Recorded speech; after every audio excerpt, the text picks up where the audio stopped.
Sumabay ka lagi sa amin.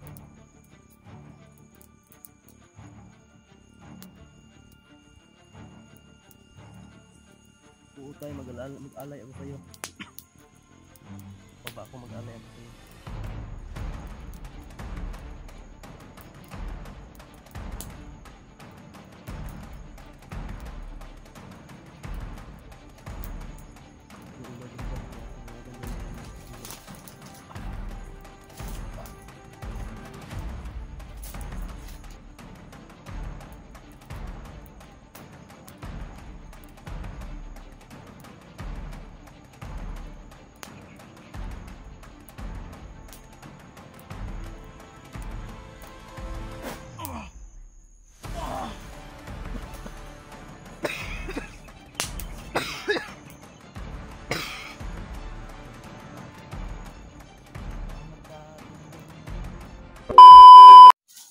Okay.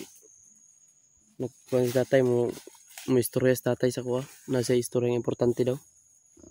Kailangan natin haling.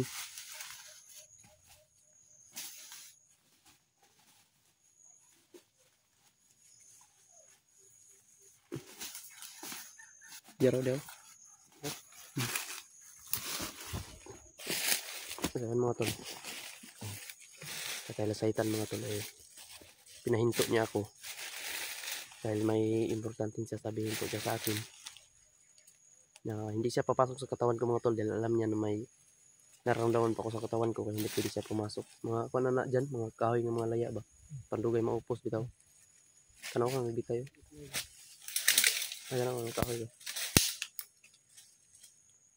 May importante siyang sasabihin sa akin mga tol kaya nirespeto ko muna.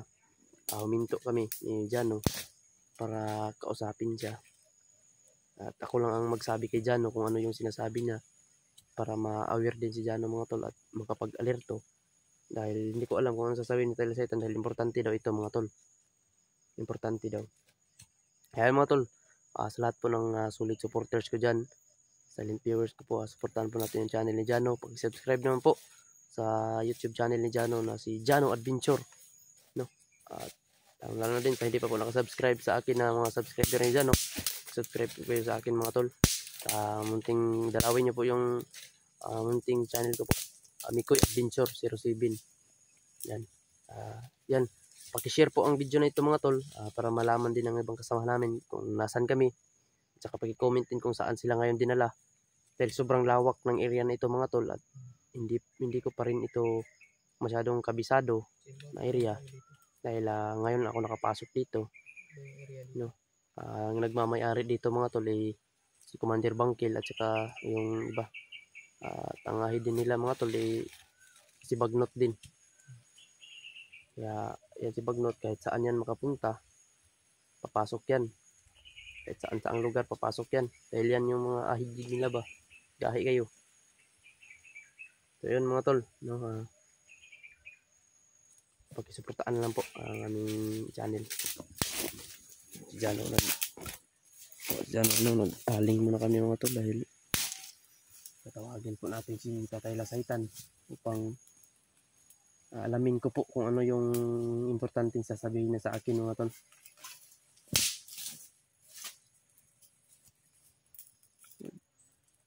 Ulbo-ulbohon ko na ito nagsiga.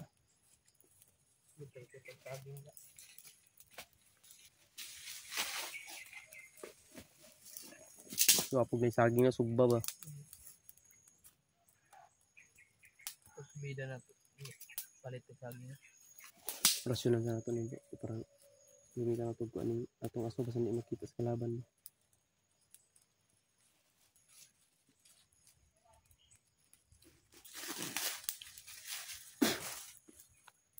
Paunggod.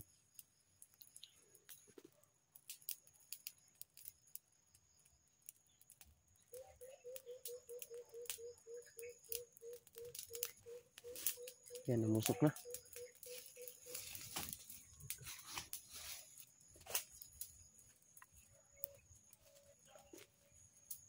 Ay, tatanong din natin kay Tatay Lasaitan kung saan dinala si Dib. Dahil mabuti sana kung ano ba, yung ikinulong nila ba no para Hindi kayo mahirapan ba, isa lang yung puntarya natin. Kaso pagdating namin mga tol, bakas na lang yung nabutan kasi inilipat nila eh. Sa isang araw ilipat na naman nila, ganyan ba. Yung parang mga mautak talaga yung mga tauhan nila bangkil dito. Para hindi matuntun. Yeah, parang may mga mga utakan talaga sila.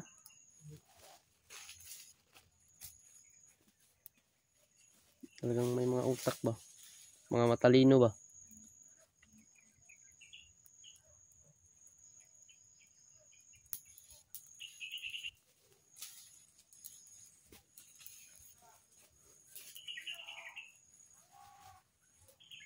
Singkit to.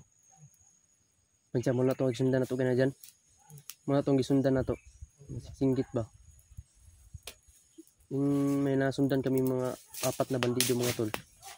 Singkit. Sumisigaw ba?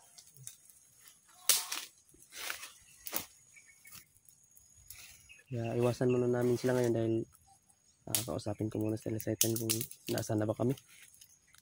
Parang lugar na to. iba na ata ang nararamdaman ko dito ba.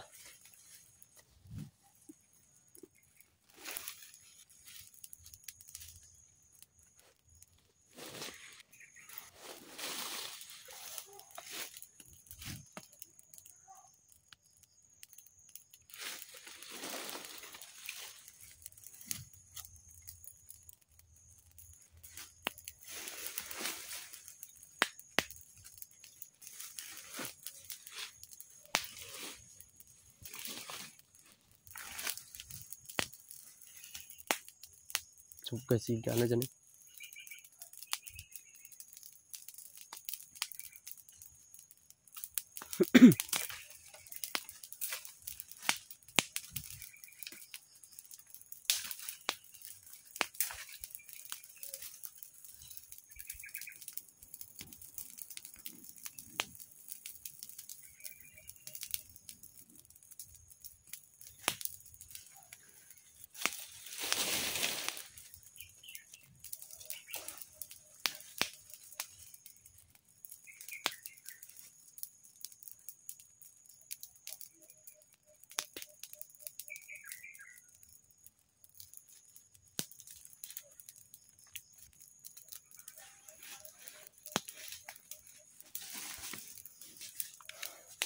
Pahit sa ni. Okay na ni dyan.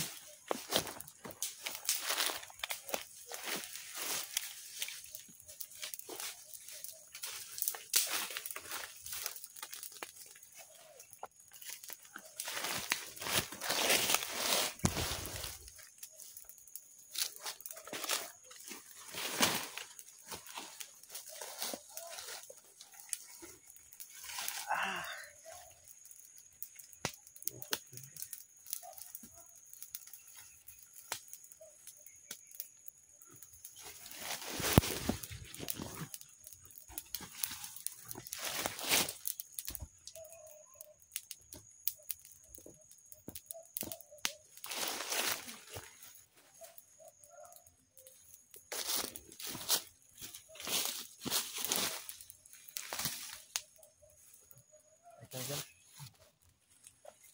Maging press natin. Sabihin lang sa atin.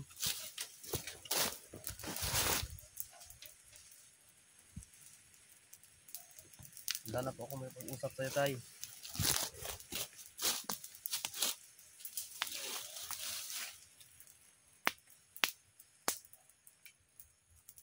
Sabihin mo na po kung ano yung gusto sabihin mo sa akin. Kung gaano ka-importante yan.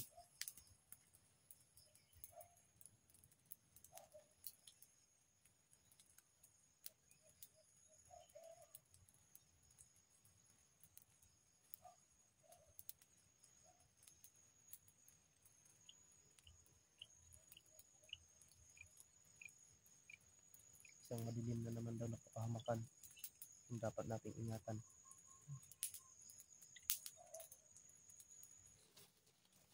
Dahil hindi na natin alam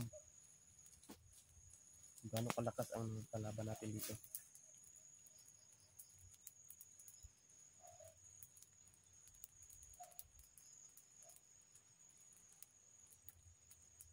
mayroon daw mga batang umiiyak dito. Dahil sa kanilang kalukuhan. Kinikidnap nila.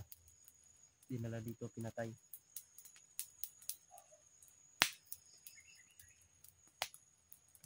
Sabi mo, yan. Alam mo. Si Dave daw, wala yung location si Dave. Wala daw location si Dave kasi inilipat-lipat nila. Malapit na daw natin yung matagpuan dyan.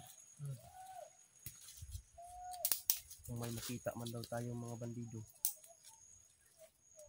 huwag muna natin daw galawin. Nasa malapit lang daw si Dave.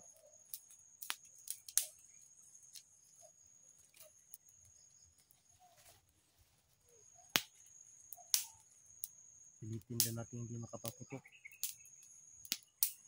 para hindi sila malarma.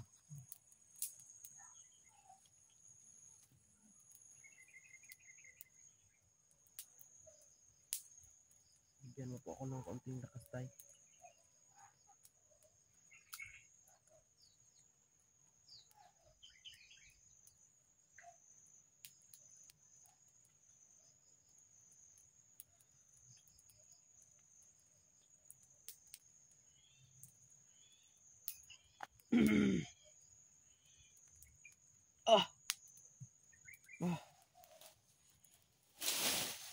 Matay.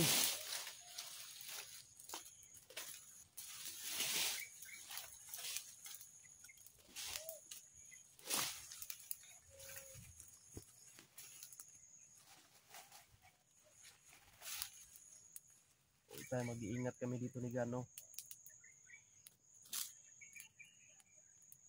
Hayaan mo po tayo. Kung pa ba ko makapag-alay na naman ako sa iyo. Kung pa ba ko tayo, mag-alay na naman ako sa iyo tayo. Tahan mo yan.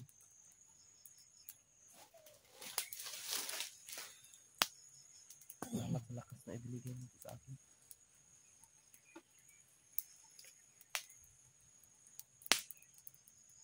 Salamat tayo at kumabay ka lagi sa amin.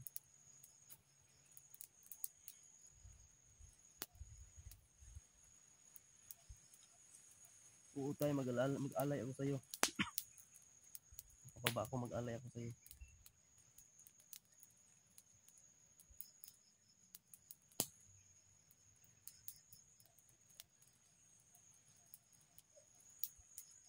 Doon ulo diri dyan, dungagan doon niya yung oras mo dyan.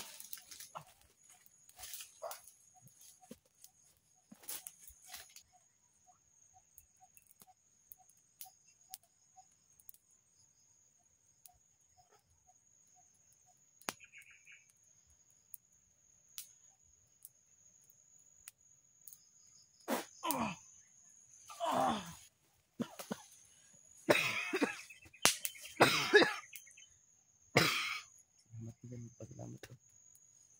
Salamat sa binigay mo na lakas tayo. Thank you so much tayo. Maraming salamat talaga tayo. Mahal na mahal ka namin tayo.